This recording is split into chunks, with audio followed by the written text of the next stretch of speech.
If love was war, Kim and Taeyong and Yeon had declared it the moment they said I do. 6 months into an arranged marriage, and they still hadn't figured out whether they were soulmates or just two overly dramatic people living together. At 8:03 a.m., Yeon was already glaring at him from across his massive office table. You left the toothpaste cap up again. Maybe I wanted the toothpaste to feel free. Ever think about its feelings? Do you want to feel free? The intern coughed awkward. Taeyong slowly glanced up. Careful, Secretary Shi. You sound jealous again. Is this about the intern who brought me coffee this morning? I'm not jealous. I'm just deeply concerned about your caffeine intake and her choice of lipstick. You are cute when you are possessive, and you are annoying when you breathe. The intern blinked, unsure whether to laugh or run to for heels. Yeon had developed a deep and personal hatred for the sound of fake giggles echoing through Taeyong's office. A junior associate had come in with a report, and Taeyong, her husband, was being polite. As soon as the girl left, Yeon walked in with the force of a woman on the edge. Here is your meeting schedule. Did the folder personally offend you? Oh, I'm sorry. Did I interrupt your flirt feast with glitter Barbie? Should I knock next time before I walk into your modeling agency? She leaned back. You are jealous again. I'm not. You are, and it's adorable. It's not ever adorable, it's rational, and you need to stop being so charming in public. You are mad. Their eyes locked. It was war. It was love. It was just another Tuesday. You finished the strawberry yogurt again and left the empty cup inside. What are you, a criminal? Tang strolled into the kitchen wearing a plain white tee and grey suit. Oh no, I committed the ultimate sin. Arrest me. Take me to jail. You are in jail. It's called this marriage. Ouch, you wounded me. 5 minutes later, they were brushing teeth side by side in the bathroom. You were sleeping on the edge of the bed tonight. Good, I like living dangerously. You snored, Taeyong. Nope, I handsomely purr. You are the big spoon tonight. Good, he whispered back. Your hair smells like peaches. I still hate you. Hate you more. He kissed the top of her head.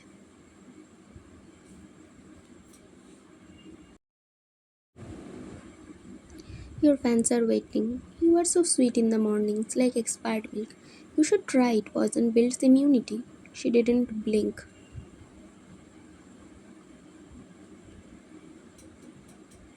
A normal morning of coffee, emails, and approximately 17 glares from Yon. Reminder, there is an office party tonight. We are throwing a party. You'd know if you checked the calendar, Secretary. She teased. She rolled her eyes dramatically. The party was beige. Hotel lights glowing, music classy. You clean up well, he whispered when she walked past him. I always do. She replied coolly, sipping champagne and not looking at him. At the time passes, an overly flirty new hare named Min Sujin walked up to Taeyong. She touched his arms, laughed too hard, complimented his cologne. When Sujin leaned in and whispered something that made Taeyong smile, oh, that was it.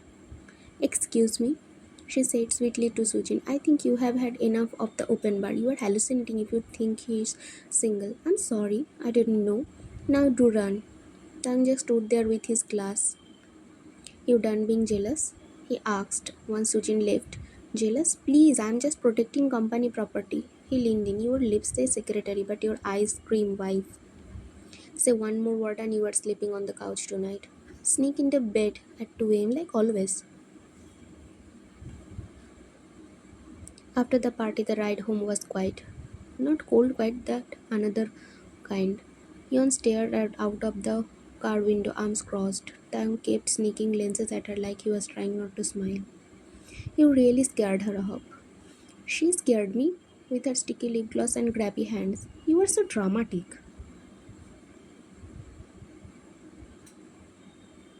She turned to him. And you enjoy it? I enjoy you. You didn't stop her right away.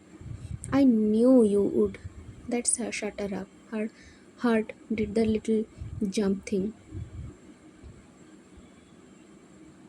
At home, she threw her clutch on the couch, kicked off her heels, and walked straight to the bedroom. You are mad. I'm not mad. You are lying. I'm mad at your face. She huffed, crawling under the blanket. He laughed and rolled over to her side, wrapping an arm around her waist. You always end up here anyway. It's habit. Then don't break it. He whispered against her hair. Still mad? A little. Wanna cuddle it out? Fine.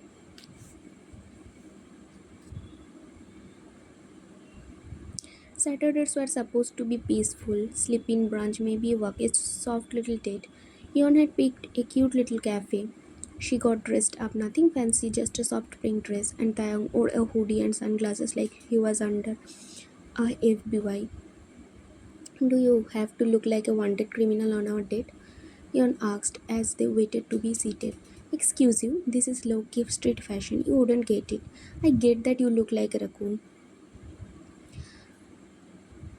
I will have the egg, Benedict, and a croissant. Are not you on a diet? Don't start.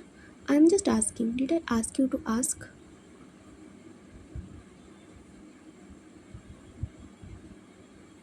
Midway through the meal, Yon reached for a napkin. Their hand knocked over her orange juice, which spilled all over his hoodie. Oh my god! This hoodie is limited edition. That is ridiculous. It looks like a $5 hoodie from a gas station. It's Balenciaga. You are dramatic. It's juiced, not lava. I'm sticky. Then go wash your soul.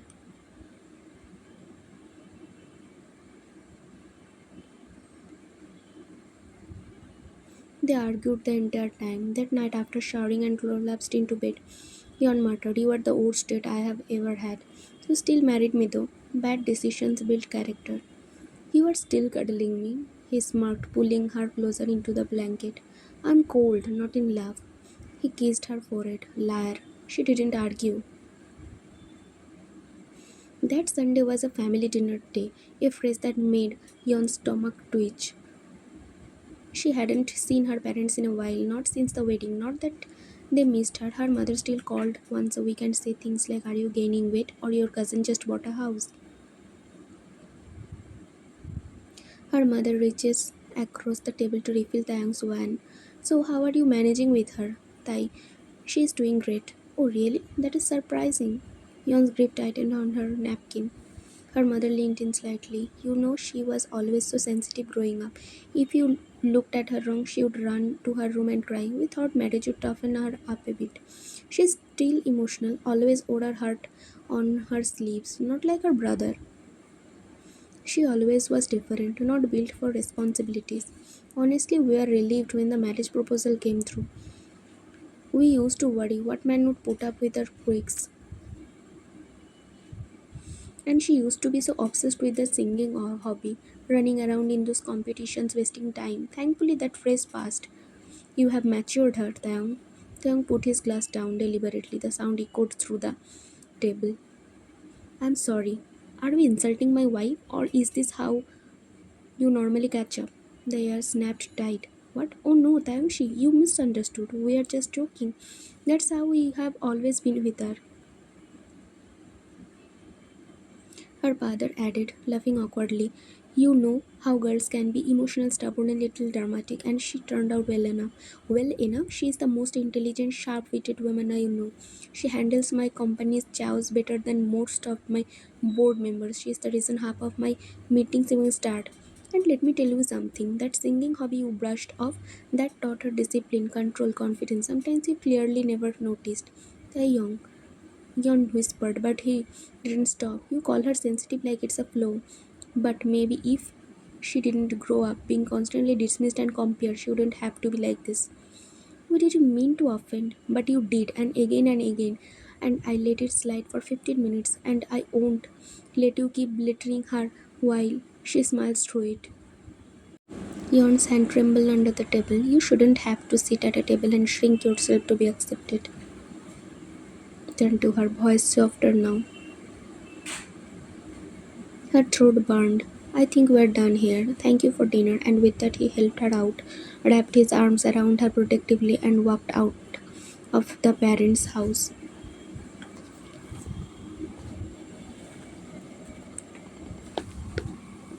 The office was buzzing. Tang was already in his office, longing in that stupidly expensive chair. You are late. I literally arrived at 9:01. So late. She rolled her eyes and dropped the coffee on his desk. I should have let that intern spill latte on you, Louis Vuitton shoes yesterday. You were obsessed with me. Before she could reply, Suhi, the intern with perfectly curled hair, entered the office. Good morning, sir. I brought the reports you asked for. Tai, I didn't ask for any reports. Oh, I thought maybe you would like an early preview. She smiled, thrilling, and also, ah, thanks. So he finally turned. Oh, hello, ma'am. You mean Executive Secretary Vanshi? Or is this casual hours? So he blinked. Right, sorry. She placed the file down. So, your fan club is getting bolder. I didn't do anything. Oh, I know, that's the problem. You just sit there and let the girls marinate in your colon like it is a buffet.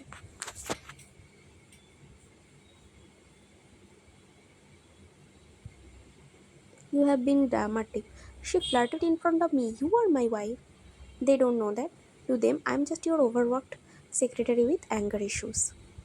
She narrowed her eyes. You know what, I'm going to start flirting with that guy from finance. Which one? That tall one with the jawline. Thanks, stood up. You wouldn't. She opened the door with a smile. Watch me, sir.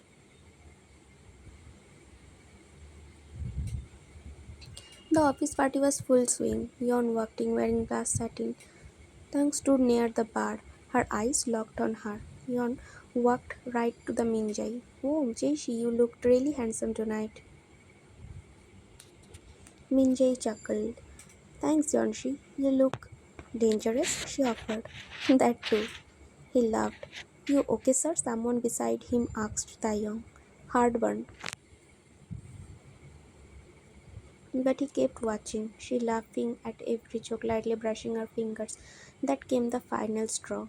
Minjay reached over to her drink and Yon leaned in to whisper something in his ear. Thanks are red. He put his drinks down. Mind giving us a minute? Minjay looked confused but nodded and stepped away. Yon raised a brow. Jealous, Mr. Kim? You are embarrassing him. Oh, him?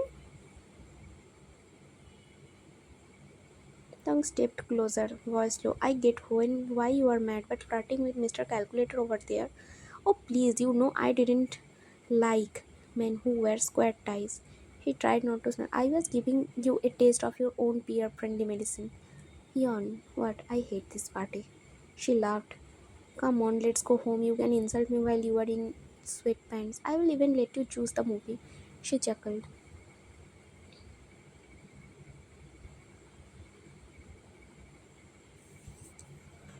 Time skipped to oats. Brandon's boy Minjay was giving her vibes, not good ones, the kind that made her skin crawl.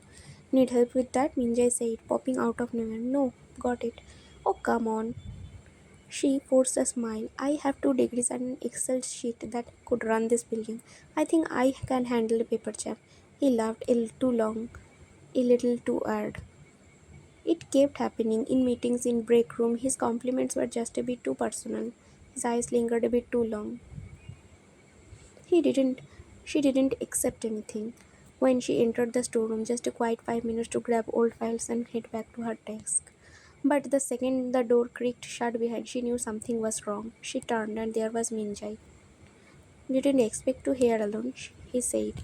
Yon's pulse quickened. Excuse me? You act all high and mighty, he said, stepping closer. Like you are too good for everyone here, but you are just Mr. Kim's little pet. Move now. She stiffened. He didn't. Instead, he grabbed her arm. Let me go, she yelled, trying to yank free. He didn't lose his grip. Then, before she could move again, his hand swung. Pain bloomed across her cheek. The back of his hand slapped across her face. You are disgusting. But you want this attention, don't you? Dressing like that? She screamed and shoved him hard. That elbow struck his chest, and it was enough. She bolted. Her heels slipped on the floor, and she flung the door open, vision froggy. She didn't stop until the locked herself in the restroom. She stared at herself in the mirror. Her cheek was red, throbbing. Her lip had a tiny cut, but worse than that was the way she felt violated. Tears burned in her eyes. So she wiped her face, inhaling deep like ocean, and walked back out like nothing happened except Her soul was screaming.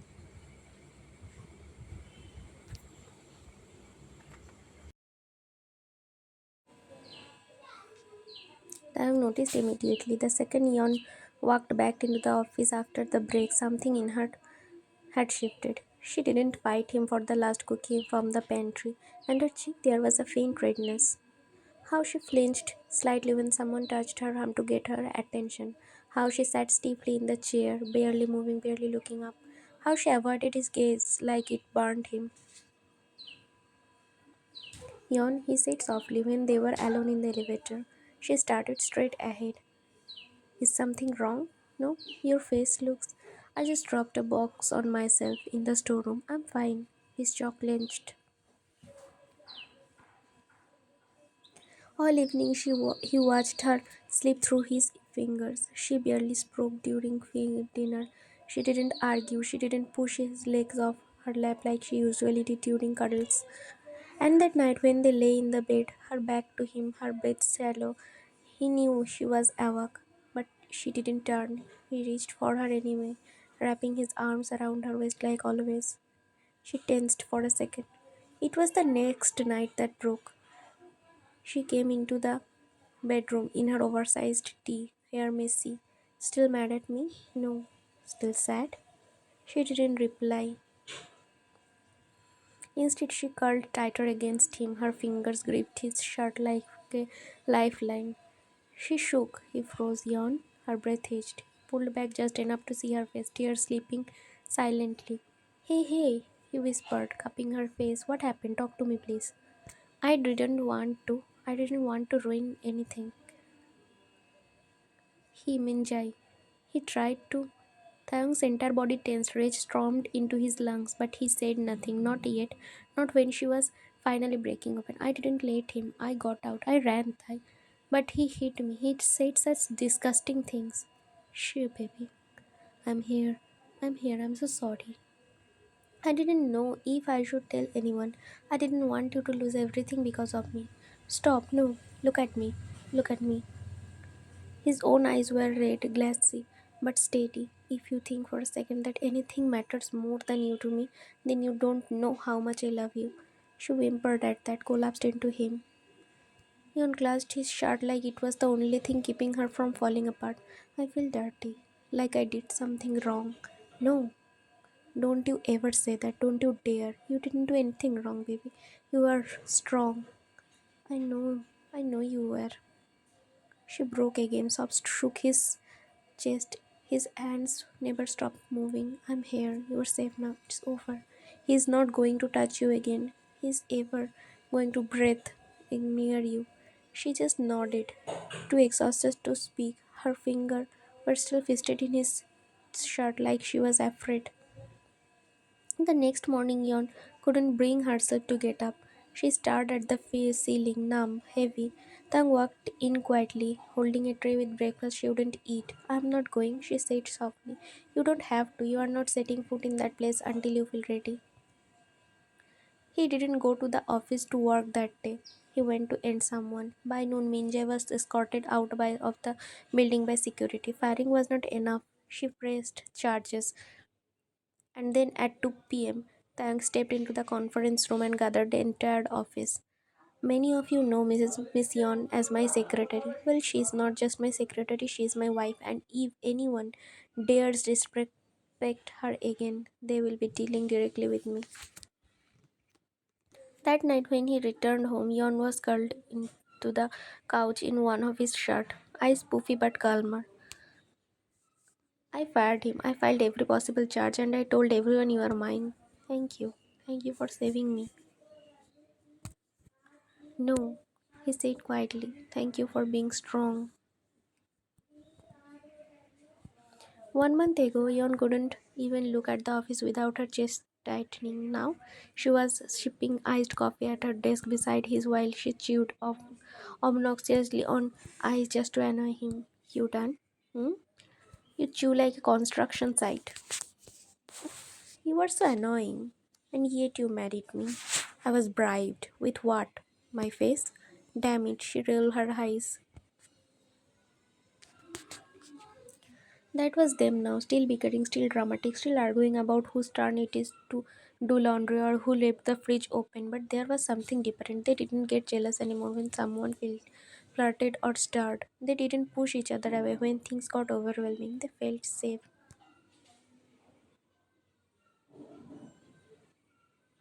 The night was still, just the sound of the ceiling fan humming. Yon was curled into Taeyong's side, her fingers mindlessly tracing the lines of his palm. Something on your mind? Tai? Hmm? What would you do if I said I want a baby?